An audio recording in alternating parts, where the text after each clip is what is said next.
Rush hour traffic, ang solusyon ng marami dyan, LRT.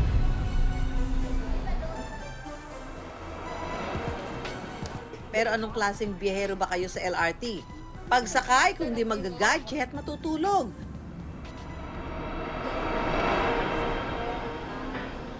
Napagtuunan nyo na ba ng pansin ang mga kwento sa likod ng mga estasyon nito? Kilala nyo ba kung sino si Betty Go Belmonte? Si Legarda o ano ang puresa?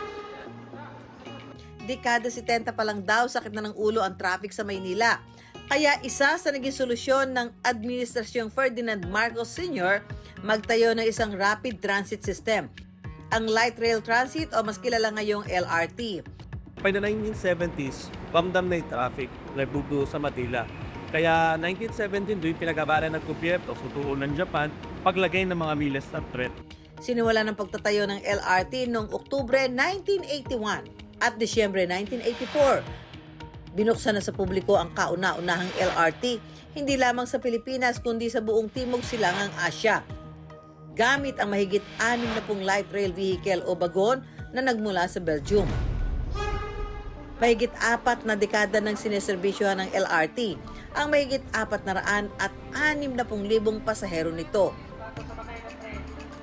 Hanggang ang LRT, bumaybay na rin ang EDSA at Quezon City, ang LRT2. Kasabay ng pagbiyahe sa LRT2, pwede rin matuto ng ilang mahahalagang yugto ng ating kasaysayan sa pamamagitan ng kasakay-sayan. Kung ang LRT1 ay bumibiyahe mula Fernando Po Jr. Station sa EDSA hanggang Dr. Santos Station na dating sukat, binabaybay naman ng LRT2 o ng Purple Line ang Antipolo Station sa Marcos Highway hanggang Recto Station sa Maynila. Ang tanong, Empoy, nakapag-LRT ka na ba? Ay, hindi pa, di ba? Kaya for today's video, maging commuter ka for a day sa LRT2. Simulan mo ang iyong biyahe sa Cubao. Bibili muna tayo ng ticket. May ice candy po. Ay, sorry. Hindi, ano po, papuresa. Puresa. Ito tayong puresa.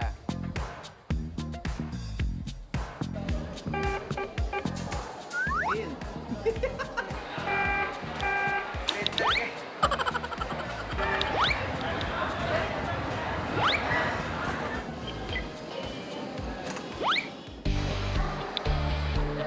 Alam niyo ba na bawal ang camera pala dito sa LRT. Kaya ngayon, ako muna magkakamera itong sa cellphone ko.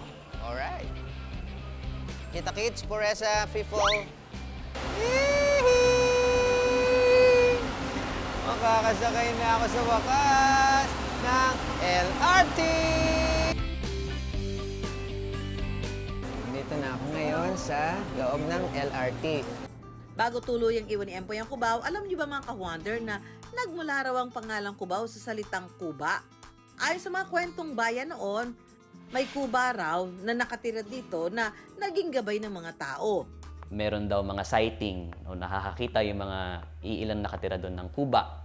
So parang kumbaga, sumisigaw sila pag nakikita nila yung mga Kuba. Oh, Cubao, oh. Kuba, oh. Tapos, yun na. Hindi pa ito totally verified. Parang ano pa lang yun, urban legend. Hanggang ang Kuba naging Cubao, na ngayon sentro na ng komersyo sa Quezon City. Mga ka-wonder, sobrang ang ganda dito kasi nga, di ba, sila nakaupo sila. Ako nakatayo ako, siyempre, di ba? Hello po, kuya. Ang lamig ng aircon, tapos ang kagandahan dito is sa sobrang tangkad ko, hindi ko siya abot. Eto. Next station, Betico, Belmonte. Ooh, next station.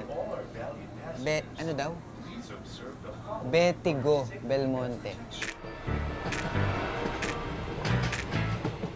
Ang Betigo Belmonte Station, ipinangalan sa ina ni Quezon City Mayor Joy Belmonte. So nung initial planning stages, Boston Station yung pangalan nung ngayong Betigo Belmonte kasi mas nakatapat siya sa Boston Street intersection at Aurora Boulevard. Pero nagkaroon ng mga realignment as siguro nung nagpaplano at nagko-construct na, kaya naging Betigo. So, what's the next? Gilmore. Station, J. Ruiz, B. Mapa, doon nakatiraw si Joe Mapa. Siyempre pa, ang Puresa. Ang ating pupuntahan after Puresa is Legarda and Recto. Yung pala, Recto palang dulo nito. Next station, Gilmore. Gilmore. Si Gilmore, kilala nyo? Tao ba ito? Hayop? Lugar? Pangyayari? So yung Gilmore Station naman ay pinangalan kay Eugene Allen Gilmore. So isa siyang kolonyal na opisyal nung panahon ng mga Amerikano.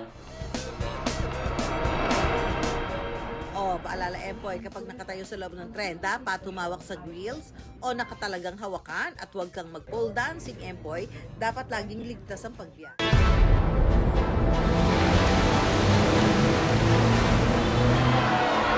Ang mga commuter daw sa Metro Manila parang sumasabak lagi sa digmaan.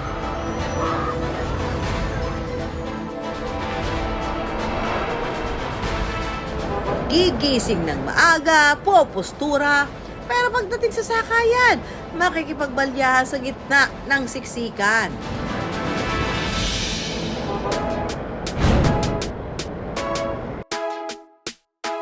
Kaya ang 22 taong gulang na si Dana, fresh graduate at dating working student sa probinsya ng Rizal.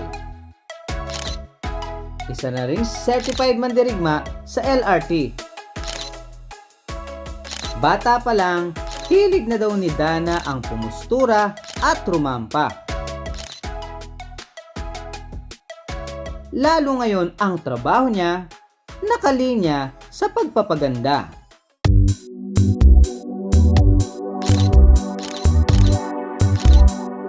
Kaya kahit kung todo forma siya, bumabiyahe siya sa LRT.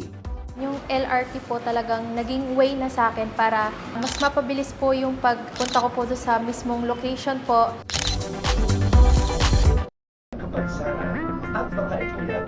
Pero gaano man kabilis ang biyahe sa LRT?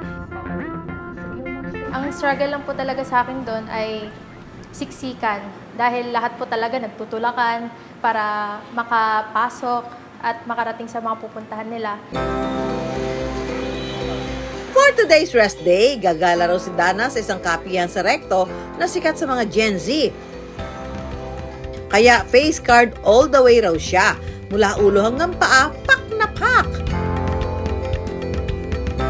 Ang dinayo ni Dana sa kapihang ito, kapeng ang pampatamis, palitaw at latik.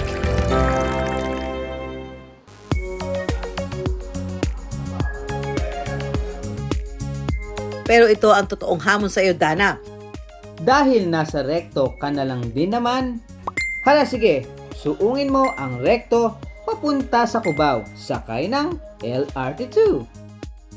Pagbaba mo sa Cubao Station, singganda ka pa rin kaya? 8 minutong lakaran lang at narating na ni Dana ang Recto Station.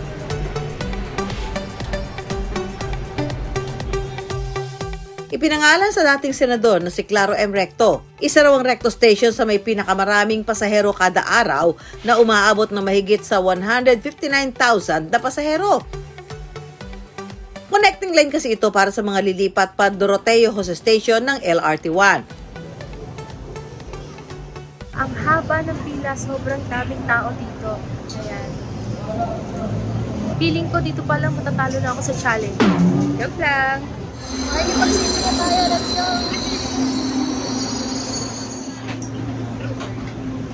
Grabe. Wala na, ayun na nga at wala na tayo naupuan agad. Ang bilis. Agawan talaga dito eh. Grabe. Ayan, ang daming tao. Kita niyo naman. Pagpasok sa bagon, the struggle is real.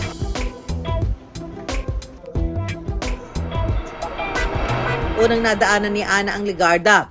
Hindi si Senator Loren Legarda, ha? Hango ang pangalan sa Legarda Street na pinangalan naman kay Benito Legarda, isang mambabatas noong panahon ng mga Espanyol at Amerikano. Si Benito Legarda, siya ay isang opisyal na nung una siya ay nagsilbing Vice President ng Malolos Congress. So yung Malolos Republic, natatandaan natin yan, yung unang republika. Promulgate noong 1899 after yung pag-ratifika sa Malolos Constitution.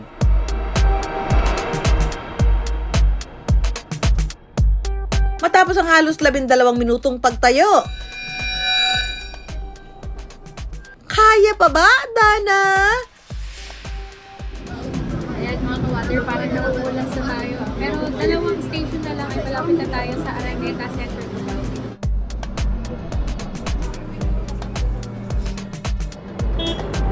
Pagdating sa Cubao,